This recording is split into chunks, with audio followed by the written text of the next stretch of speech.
Meghan Markle, sans cesse critiquée des fuites orchestrées par les courtisans de la reine /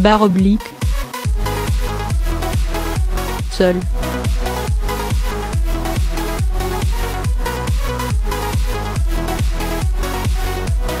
À 2 reprises cette semaine, Meghan Markle a honoré des rendez-vous en solo, ce lundi 3 décembre pour s'entretenir avec Michelle Obama et ce mercredi 5 décembre pour disserter sur l'importance de l'éducation au King's College de Londres. 2 événements reportés a posteriori, comme si la duchesse de Sussex, future maman, avait compris l'importance de faire profil bas, alors que son prochain déménagement à Frogmore House avec le prince Harry a remué les rumeurs de brouille avec le prince William et Kate Middleton.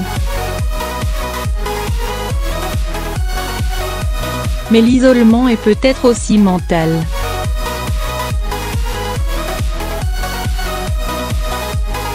À 37 ans, l'ex-héroïne de la série Suits, heureusement rejointe par sa mère Doria Ragland à Noël, découvre les mauvais côtés de la vie d'Altesse royale. La vie dans un bocal, encore récemment dénoncée par le prince Harry. Gérer les médias, l'ancienne actrice sait faire.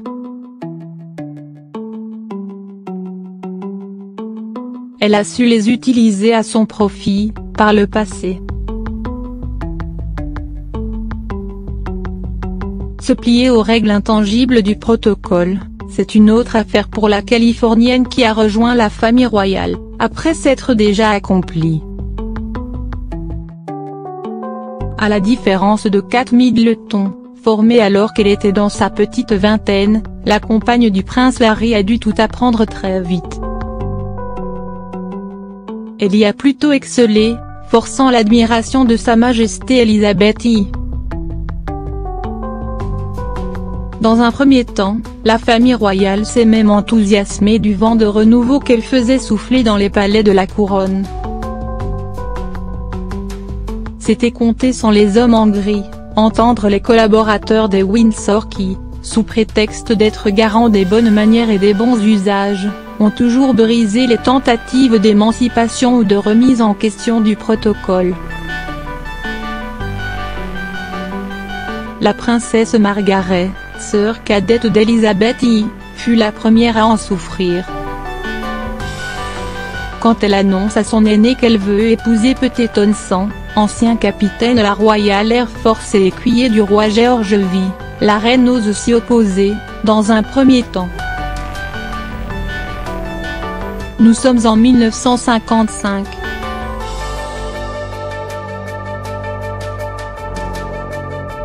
Tout juste couronnée, Elisabeth I sait combien Margaret souffre dans son ombre. Elle veut la voir heureuse, lui demande de patienter jusqu'à ses 25 ans. Jusqu'à ce qu'on lui oppose qu'en tant que chef de l'église anglicane, elle ne peut consentir à ce mariage avec Townsend, certes valeureux, mais divorcé. La relation entre les deux sœurs en pâtira. «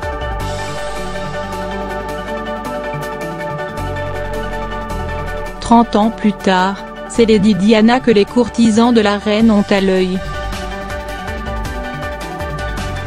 Naïve au moment de son mariage, la princesse de Galles, transformée par l'expérience de la maternité et consciente que Charles la trompe avec l'aide de ses majordomes, commence à se rebiffer.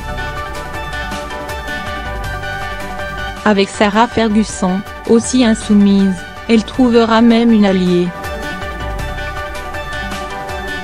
Mais impossible pour elle de contrer la machine à broyer. Leurs liaisons sont révélées dans la presse.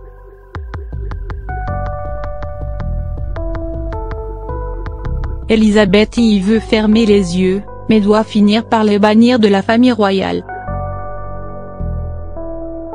Séparée de l'héritier de la couronne en 1992, Diana est contrainte au divorce, en 1996. Idem pour Fergie.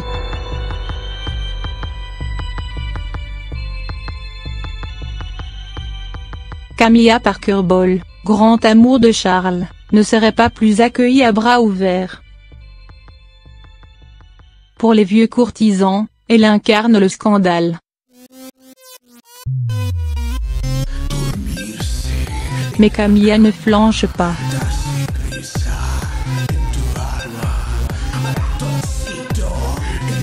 Son stoïcisme finit même par épater Sa Majesté, qui la pousse à épouser son fils, en 2005, histoire de remettre un peu d'ordre dans ses rangs. Bifre Petit A avec Meghan Markle /. Ce sont curieusement des moments très intimes, qui ont été rapportés à la presse anglaise par des sources. Le choix de Satyar de marier, les essayages de ses enfants d'honneur, ses desiderata concernant le rafraîchissement de la chapelle Saint-Georges, la démission en pleurs d'une assistante personnelle ou encore ses échanges tendus avec Kate Middleton est beaucoup trop précis pour ne pas venir d'un ennemi de l'intérieur. La question se posait,